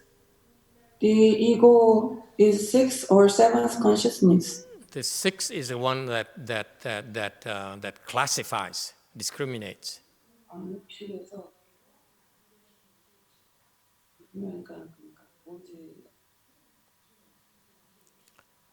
Yes, internet. Hinayana provides the foundation you need for Mahayana. Without Hinayana, you can't have Mahayana. No. Okay. The reason now that I talk about Hinayana and Mahayana is to wake you up. The people who've been practicing for many lifetimes, so many years, okay? For example, they feel the Buddhism, just one Buddhism. Như có thầy nói như vậy để cảnh tỉnh quý vị. Có nhiều người nói tôi tu đã lâu năm rồi. Okay? Now I look at them and say, you Hinayana, you're not Mahayana. Thầy nhìn nó nói, cô chỉ là tiểu thừa thôi. It's not only an insult. Nói vậy không phải để mà chửi người ta. Không. But it's to remind you that what you think you understand is not Mahayana. All you can understand is the Buddha's Hinayana level. Okay? Do not assume that you can understand Mahayana level. Thì mình nói như vậy để cảnh tỉnh người ta nói, ông cứ nghĩ rằng ông hiểu được cái đại thừa tại vì ông nghe your teacher is Mahayana and therefore you say you Mahayana. You not. No, you not. Okay? Thầy quý vị là đại thừa mà quý vị là chỉ tiểu thừa because tại vì quý vị chỉ hiểu được chừng đó thôi. You only understand the Hinayana part of Mahayana Dharma. Just like the Arhats, they only understand the Hinayana part of Mahayana, the Buddha's Mahayana. Giống như lúc mấy người tứ quả La Hán đó, người ta chỉ hiểu được cái tiểu thừa, phần tiểu thừa của cái pháp đại thừa của Đức Phật thôi. Okay? It's an admonition. Do not assume you understand Mahayana. Đừng có nghĩ mình hiểu được đại thừa. You don't. Remember, only a handful of people understand. Thế gian bây giờ có bao nhiêu người chừng nữa thôi hiểu được thôi. Okay? And you not. Let's see. Who among you? Never mind. You got that? So you need to be reminded. Yes, it's unpleasant. Nói để quý vị hơi sốc tai một tí nhưng đều cho quý vị biết. Do not assume. Just like I said earlier, do not assume you can handle the demon. Giống như hồi nãy thầy nói đó, đừng nghĩ rằng quý vị có thể đối phó được con ma. No, you can't. Do not assume you understand Mahayana. Đừng nghĩ mình hiểu được cái đại thừa. Go and seek instruction, someone who understands Mahayana. Phải nên cứu người mà dạy, quý vị biết đại thừa là cái gì. Just because your teacher's Mahayana doesn't mean you understand it. Mặc dầu thầy quý vị là đại thừa đi nữa, dạy pháp đại thừa này, quý vị chỉ thấy được, thấu thập được cái phần tiểu thừa của pháp đó thôi. But you, at your level, you only can absorb the Hinayana part of the teaching. That's it. No more. So don't say, I'm Mahayana. No, you're not. Thành ra đối với thầy, đừng nói tại vì thầy quý vị là đại thừa, thành quý vị là tu pháp đại thừa. Không có đâu. Quý vị chỉ tu cái pháp tiểu thừa của cái lời dạy đại thừa thôi. Đừng có tự đại như vậy. Don't think you're so special. You're not different from a Hinayana person. Quý vị chỉ là giống như tiểu thừa, trình độ tiểu thừa thôi. Cứ nghĩ là mình giỏi. Okay? And if you don't even believe that, tough luck. Quý vị không tin ráng mà chịu. Yes. The internet is a little confused. They want Master to elaborate on the difference between the 6th and 7th consciousness. Well, I'm confused too myself, that's why. The 6th consciousness is the guy who decides it's black and white, differentiate between black and white, short and tall, okay? The 7th consciousness is the guy who says, I like it, I don't like it. I like it short. I like it fat. I'm a Republican, therefore that comes first. Okay? And because of that, it creates problems. There's nothing wrong with black and white. There's nothing wrong with Republican and Democrats. There's nothing wrong with being short or tall. It just is.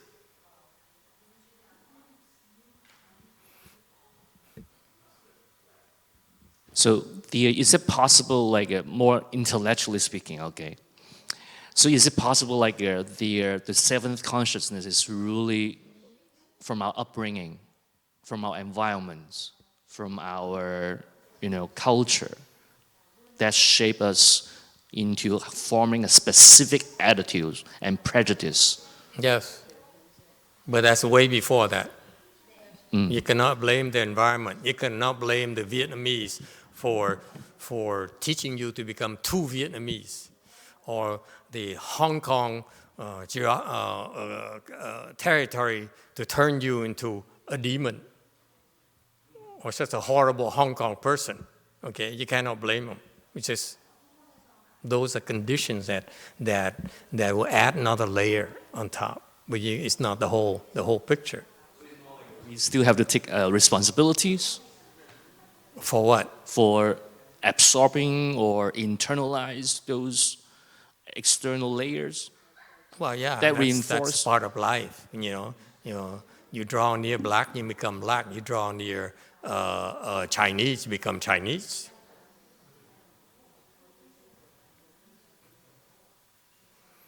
Okay.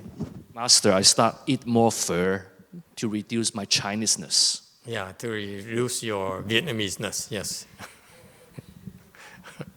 Okay, so far so good. Any questions? It's just fun to discuss it. Don't try to understand too much. Nói cho vui vậy thôi. I used to also try to understand as much as you do right now. All of you say, I want to understand. You can't. You can't handle understanding. Okay? Thành cái việc phải biết cái việc bây giờ muốn hiểu cho nó rõ ràng. Thì nói kệ nghe cho vui vậy thôi, đừng có đòi hiểu. Tại hiểu cái việc hiểu không nổi. Okay? After 25 years, I still don't understand. 20 năm nay vẫn chưa hiểu như thế. It's just fun to talk about it. Who cares? Okay? 237. Continuing with Master YongHua's wonderful thing. This wonderful observation is quite different from mere discriminative thoughts. Ngài Ngài nói là quan sát nó khác ở chỗ là mình phân biệt. Okay? What's the difference? Okay? You should observe. Okay? Observe meaning it's just like the mirror, you reflect it. Okay? You say, short, fat. Okay? No big deal. You see that? Whereas, so short, so fat. You see the difference? That's seventh. Okay? Thành ra cái quan sát trí là mình chỉ quan sát thôi mà không có thêm có cái thêm bớt gì hết á. When certified arhats wish to use wonderful observing wisdom to know something, they must sit quietly in meditation and intentionally observe. For unless they intentionally observe, their minds are different from those of ordinary people. By intentionally observing, they can know events of past 80,000 aeons. Oh, how cool. Okay, I take back whatever bad things I said about arhats.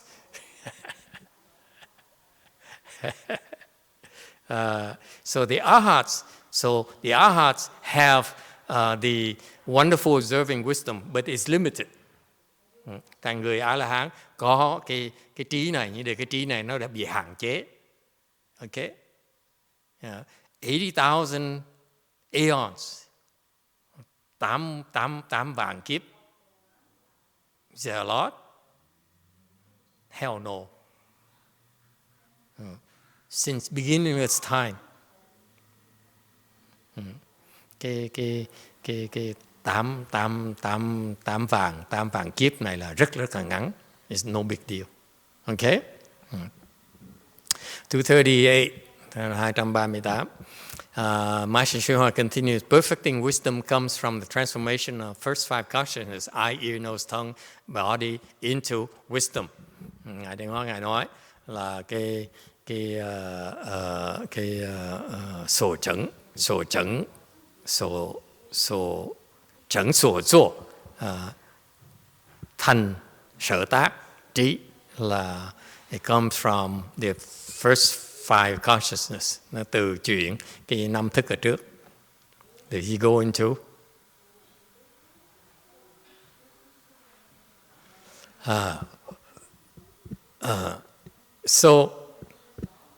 So what is this perfecting wisdom? The accomplishing what must be done wisdom là cái thành sở tác trí là cái gì?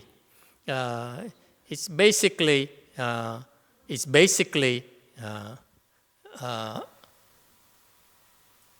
this wisdom that enables you. This is where I don't know why the 6th Patriarch says it's the same as the fourth wisdom. Đây cái chỗ mà thầy không hiểu tại sao Ngài Lục Tổ giảng, and I don't dare disagree with him, because I know that he means something I don't get. Khi Ngài Lục Tổ Ngài giảng, thầy không dám nói là thầy không đồng ý, là tại vì thầy biết Ngài Lục Tổ giảng nó có cái dụng ngụ ý ở trong. Everything he says has a reason. Okay, it's just I don't get it. Thầy không hiểu được thôi. To be honest with you. I feel that the last wisdom, the wisdom that turns the first five consciousness into the ability, the wisdom to accomplish what to be done, là cái ngũ thức mà nó chuyển thành thành sở tác trí đó. Okay, is the fact that the wisdom that you know what to do, bộ như quý vị biết cần làm cái gì. For example, you without thinking, không cần suy nghĩ, and that you decide to move. You sit there and you decide to move over. You talk and you suddenly decide to move over like this. Okay? And then 2 minutes later, the roof caves in right where you sit. You used to sit.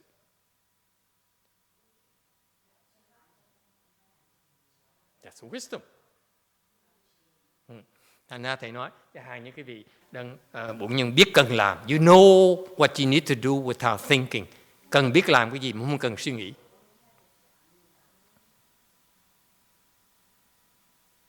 Okay? For example, we talked this weekend about scientists. Yes? Tuần này mình nói về khoa học gia. The scientists, their information is linear. Khoa học gia là dữ kiện họ là một hàng. Okay? They deduce A to B to C to D to E to F and so on. They're sequential. Yes? Khoa học gia là có cái dữ kiện này nó dẫn tới dữ kiện khác. A, B tới C rồi D rồi E rồi này nọ. So far so good? So it's sequential, it's linear. If you go from A to Z and nothing in between, they would be lost. It says it's not scientific. Thành ra nếu mà khoa học gia nói từ bắt đầu A mà tới Z mà không có gì ở giữa, cái đó nó vô lý. It doesn't make sense to them. So far so good. It has to be sequential. This wisdom here, you go from A to Z immediately. You just know you should go to skip to Z. No need to go in between. Cái trí này là quý vị có thể nhảy từ A tới Z mà không cần biết ở giữa là có gì. You don't need to know what's in between. You need to know, you know how to get to Z immediately. Quý vị biết nhảy từ A tới Z ngay lập tức. Okay? That's the wisdom we're talking about. Cái đó là trấn所作智, thành sở tác. Whatever you want to do, you just know what to do. What you need. If whatever you want to accomplish, you just know what to do. cái thành sở tác này có nghĩa là cái vị muốn làm cái gì đó, tự nhiên tự động biết cần nên làm cái gì. That's the wisdom we're talking about. It's not the perfect mirror wisdom in my mind. Đối với thầy cái này không phải là cái viên cảnh trí, đại viên cảnh trí. So far so good. Yes. Korea has a question. Let me move back. Yes. So the perfect wisdom means the Buddha's wisdom in this slide 238. No. This wisdom here enables you to do things without thinking. Cái trí này là cái trí mà cái vị có thể làm được mà không cần suy nghĩ. Okay? Immediately, for example, let's say you want to make spaghetti.อย่างquý vị muốn làm spaghetti. What do you do when you make spaghetti? Okay? Without knowing anything, you start boiling water. You're throwing salt. And then you throw in a little bit of oil. And then you throw in the noodles, the spaghetti. You just know what to do. Okay? Một nhân biết làm. Không cần suy nghĩ. You don't need to deduce it like the scientist. Không cần giống như khoa học gia phải từ A, dữ kiện A dẫn tới B, tới C này nọ mới tới Z được. You just know to go from how to go from A to Z, just like that, instantaneously, not sequential. Okay, it's multidimensional. Thành ra cái trí này, cái trí mà nó không một chiều, một cái linear. What's linear in Vietnamese? Whatever.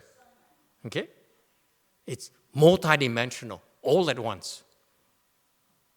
You just know what you need to do. Bởi nhưng cần biết làm cái gì thôi. So far, so good. So that's a wisdom. So with this wisdom, you're able to accomplish things. You want to do something, okay? Whatever you say, I want to do this, you certainly know what to do, okay? If you wish to do something, you naturally know what you need to do next. Is it clear? Thành ra cái thành sở tác trí này là cái gì tự động biết muốn làm cái gì đó, tự động biết phải cần những cần làm gì. Okay. So far so good. Okay. Those are in general the four wisdom. Nói sơ 4 cái trí cho quý vị nghe như vậy. So you have the perfect mirror wisdom. Is he going to go over that again?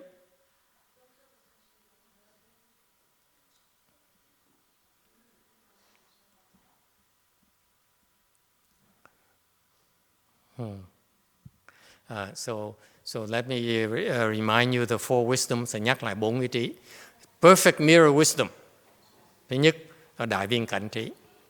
All that is that your mind is like a mirror. It reflects everything. Okay? That's all it does. Okay? Đại viên cảnh trí là giống cái trí huệ, giống như cái kính vậy đó. Cái gì hiện ra, nó chỉ hiện ra cái gì trước mặt thôi. So it's a wisdom because the person enables you to see who you are. Thành cái trí đó đặc biệt ở chỗ là khi mà quý vị tới gần những người có trí huệ đó, người ta giúp quý vị thấy được thực sự mình là gì. When you go near a person like Master Huy Nặng or Master YongHua, you look, then they enable you to see you as who you really are. Yes? Too short, too fat. Okay?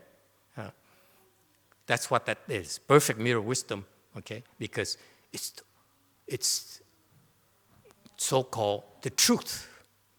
It is no longer any distortion. Okay? Thành cái đó đại viên cảnh trí đó là cái vị nó phản ánh lại cái sự thật. Okay? You see the truth. That's why it can be scary, bởi vì mình sợ. Ordinary people are scared of that. No, don't tell me about how ugly I am. Okay?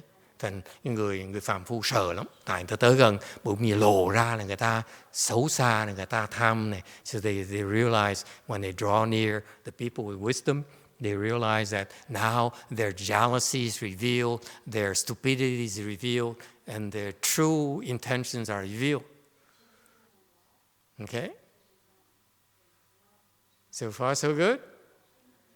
Huh? The wisdom equanimity và cái trí mà bình đẳng trí. What does it mean? Bình đẳng trí nghĩa là sao? Meaning that you are totally at ease, có nghĩa cái vị hoàn toàn tự tại. Okay? When it's too hot, you turn on the fan. Huh? If there's no fan, no big deal. See? It's okay. Okay? You're free. It's hot, it's okay. It's cold, it's okay. Cái bình đẳng trí là nó lạnh cũng vậy, nó nóng cũng vậy. Có cũng được, không có cũng được. You have it, it's okay. You don't have it, it's okay. That's why you are at ease. Mình rất là tự tại. You're poor, it's okay. You're rich, it's okay. All right? So you're not afflicted. Cái vị hoàn toàn không bị phiền não. Doesn't matter what happens outside. Whatever the conditions outside, you're not afflicted by it. Cái hoàn cảnh ra sao đó, cái vị vẫn phây, an nhiên tự tại. Okay? So some advantages. You agree? Có cái lợi trọng đó. Yes? And then you have the wisdom of what? Wonderful observing wisdom. Mà mình gọi là cái diệu quan sát trí. Miao quan sát trí. What does it mean? You able to see things as they are. Mình có thể thấy được. Okay? You can see through the foundation, the makeup, how wrinkled your skin really is. Okay? Thành ra mình nhìn qua được, thấy được cái sự thật. Okay? Okay? You can get to the bottom of things. Mình thấy hết được cái sự thật của nó. They can pretend. They can put on makeup. They could do. They try to. The demons try to confuse you. You're wonderful observing wisdom. Look at them and say, you can't fool me. Thành cái gì quan sát trí này giống như con ma mà nó gạt cái vị, nó làm cái này làm cái nọ, cái gì nhìn biết ngay. You take one look and say, no, it's not real. Okay? So you can observe everything and see its truth. Mình có thể quan sát mọi sự, mình thấy được cái sự thật của nó. So far, so good. Hey, sleepy boy, are you hungry? Huh? Making noise? Huh? All right. And finally, the accomplishing what must be done, wisdom, is that you know what to do. You need to do to get to your goal. Và cuối cùng cái thành sở tác trí là cái gì cần làm gì đó, biết tự động mình biết là cần làm cái gì để mà nó thành tựu. So you need to know, automatically know, intuitively know you will what you need to do to accomplish what you desire.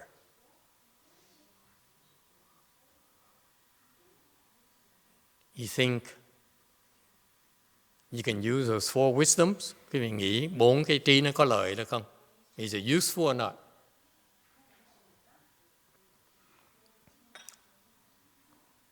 Is it useful?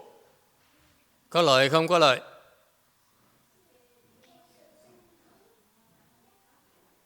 So it's very useful.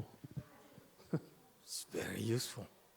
That's what we need to do the bodhisattva path. Cái 4 cái trí đó là cái rất cần thiết để cái vị hành cái Bồ Tát đạo. Without those, we cannot effectively do the bodhisattva path. Không có 4 cái trí đó, quý vị không thể nào hành cái Bồ Tát đạo được. It would take you forever. Quý vị to teach someone, chẳng hạn muốn dạy người ta đó, you just know what to do. Sometimes you scream, sometimes you smile, sometimes you kick them. You know, thành ra muốn dạy người ta một cái trí, mấy cái trí khiến vì nhiều khi muốn mắng, nhiều khi mình cười, nhiều khi mình vuốt, nhiều khi mình đá nó một cái. Okay. For example, give an example. In our lineage, Linji lineage, cái dòng lâm tế của mình. Yes, Linji lineage is known to be brutes. All the Linji teachers are brutes. Những cái dòng lâm tế mấy ông thầy là toàn là thô bạo cả. Meaning they scream at you, mắng nhiếc quý vị, la hét quý vị, đánh đập quý vị. They scream at you, they beat you, they kick you, they brutalize you, and boom, you become enlightened. Và vì mắng nhiếc, đánh đập, la hét đó, bỗng nhiên quý vị đắc đạo được. Is it worth it? No. Absolutely not. You are not worth it. Thế hỏi có đáng là không đáng? Có người nói đáng. Tôi nói không đáng. Tại vì quý vị không xứng đáng. Okay. You need to deserve it. Phải xứng đáng mới được. Okay. So the beauty is that the beautiful thing is that cái hay ở chỗ. Okay. One the Miao Wan Cha Da Yuan Jing Xing. I explained it in the terms of four wisdom for you. Tôi nói dùng cái đó, dùng cái 4 trí để giảng quý vị nghe. Tại sao? So that you understand. Okay. Da Yuan Jing chữ. Thứ nhất là đại viên cảnh trí. Okay. Meaning that you come, okay, and you are, whatever you do, reflected to help you look at yourself. Đại viên cảnh trí là nó giống như cái gương vậy. Quý vị làm gì thấy được để quý vị tự xét lại, so that you can do retro inspection. Okay? Does it make sense? Hiểu chưa? The mirror allows you, because without the mirror, you don't realize that you need more makeup on the nose because it's too shiny. Is that clear? Okay? So that mirror wisdom here, perfect mirror wisdom here, enables the teacher, enables you to see who you really are yourself. Because you have to see yourself. Thành cái đại viên cảnh trí nên khiến người học trò, người sư phụ giúp người học trò thấy được mình thực sự ra sao. Very useful.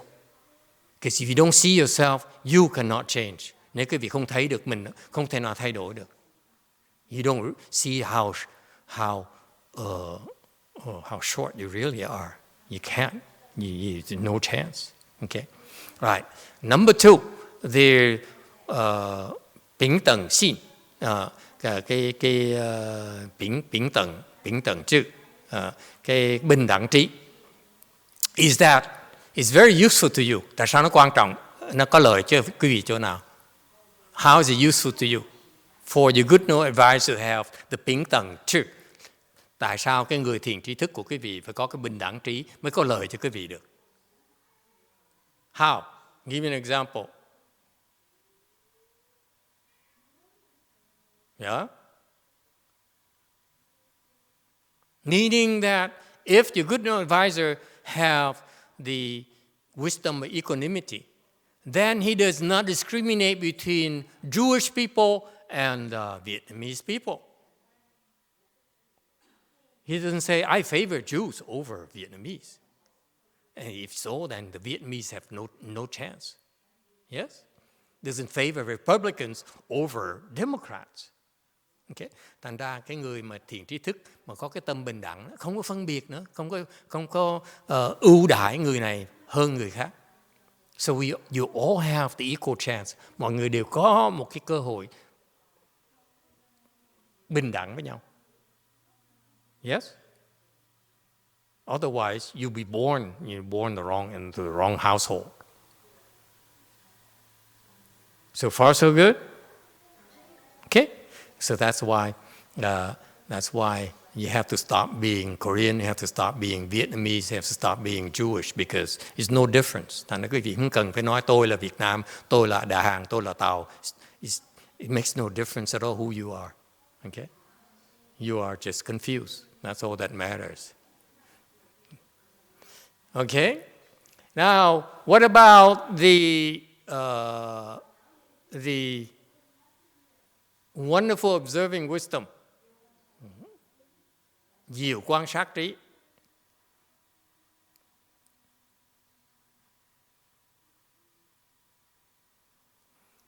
This wonderful observing wisdom is that this Linji good known advisor, cái người mà lâm tế thiền tri thức là lâm tế, cái dòng lâm tế đó, by observing you, by quan sát cái vị, he knows when it's time to beat you up, when it's not.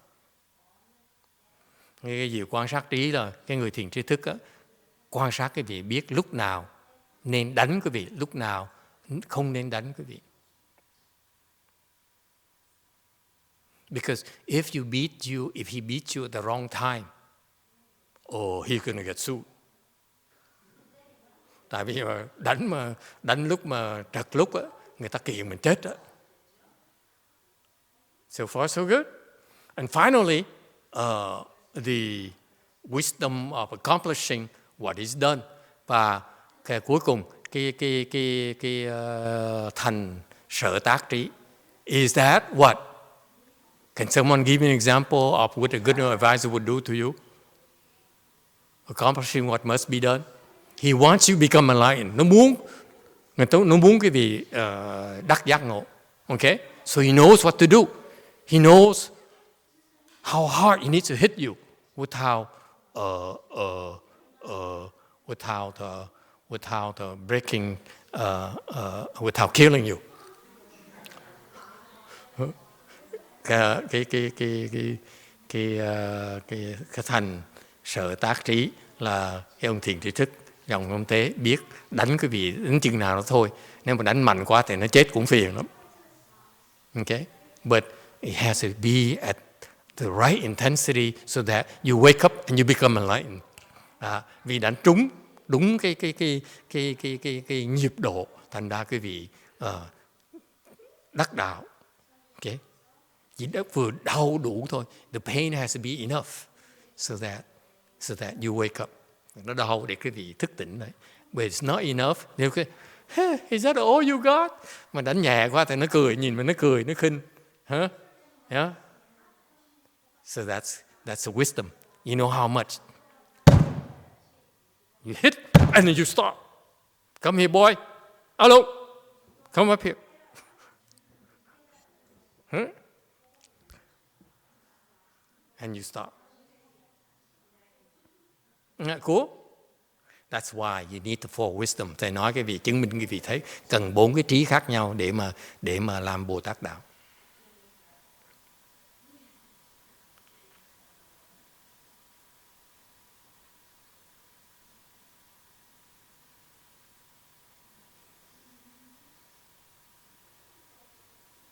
Questions or comments? Ý kiến thắc mắc gì không? Yes, green. Yes, Master. In one of the slides, Great Master Hua said that the Arhats had access, I think, to the wonderfully observing wisdom through intentional effort only. Does that imply that for bodhisattvas, it just happens automatically, or? Yeah, it happens automatically. And did the Arhats have access to the other 4 in the same way, or was it just that one? Not the other. Not the 3. Sorry. Yeah, he needs to 作意. Yes, he has to 作意. He has to will it. Okay, but for example, he doesn't have the great perfect mirror wisdom. He doesn't have it. He has some of the others, but not all 4. Okay, and even when he has some of the 4, it's not full power, if you will. Because if you say, I know this person for 80,000 great kalpas, or you know that this person did it, what he did last year. I know what you did last summer. Okay? That's not a complete picture. So that's why limited knowledge, the limited vision, that knowledge right there could be misleading. They don't understand the vision is too narrow. That's why they cannot be effective at teaching. Okay? Thành ra người ta tước quả La Hán, ta có một cái trí nhưng đều không phải có tất cả 4 cái trí đâu. Cái đại viên cảnh trí học không có được. Okay? It takes great enlightenment to accomplish the great perfect mirror wisdom. Okay? Nhưng đều phải cần thành ra những cái người mà ta hiểu một cách hạn chế như vậy đó, thì nó có tạo cái sự hiểu lầm, tại cái vị chỉ thấy chừng đó thôi. I give you the example. Remember the example of the old man who wanted to live the home life. Nhà nhớ cái chuyện mà cái ông già mà muốn người xuất gia. And then he came and the Buddha wasn't around. Rồi tới gặp Đức Phật mà Đức Phật không có ở nhà. So Shariputra and his great disciples look at him and say, you have no blessings. How can you possibly live the home life? Thì những cái đại đệ tử của Đức Phật á, nhìn ông này, they observed 84,000 great kalpas and said, you have no blessings at all. You have planted no blessings for 80,000 great kalpas. Mới nói là 8 vạn kiếp vừa qua đó, ông không có trồng cái gì hết á, sao có phước mà sao mà tự xuất gia được? So he said, no, go away, you don't have any blessing, forget it. This is not for you. Đấy không phải cái này, cái ông làm cái này không được đâu. So the old man went out and thought, maybe I should kill myself because I'm useless, I'm too old, I can't do anything. And the Buddha came along and said, it's okay, come with me, and I allow you to live home life. May Đức Phật đi ngang nói không sao, con đừng sao, tới đi về để ta cho cạo đầu. And so it turns out the guy recited the Buddha's name once, a long time ago, only once. Sau này đệ tử mới hỏi Đức Phật mới nói là thiệt ra cái ông già đó lúc trước từ lâu xa xưa rồi, ông niệm Phật một lần thôi. Còn bây giờ nó thành thục là ông có thể thành. And sure enough, he shaved his head and became a 4th stage arhat. Okay. And nhờ như vậy ông kia thành tứ quả La Hán. And my point being that limited knowledge can sometimes be very dangerous. Thành ra cho quý vị thấy những cái mà cái biết đó nó có hạn chế đó, nhiều khi nó rất là nguy hiểm. Especially the Hinayana people. Hinayana, Mahayana people who think they know, they don't, they are so confused. Thành ra những cái người cứ nghĩ là mình thấy được, mình biết cái này nọ, cái đó thiệt ra là họ không biết là cái hạn chế đó, họ chỉ thấy chừng đó thôi, đâu có hiểu thấy được cái they cannot see the big picture, nó không thấy được cái đại sự.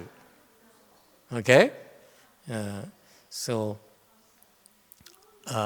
I think time is up. Next time we continue on 239. Lần sau mình ngừng lại đây, lần sau mình bắt đầu 239. Thank you everyone. Happy Mother's Day. Go get some flowers for your mother. Be nice to her. Mừng cái vị lễ mẹ và gặp lần sau vậy. Okay. Hey children, did you hear me? Celebrate your Mother's Day. Be nice to your mother.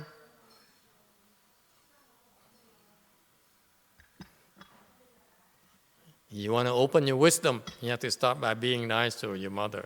Nói cách khác, muốn mở cái 4 cái trí này, bắt đầu phải tử tế với mẹ mình. Okay, thank you everyone. Rebirth transference.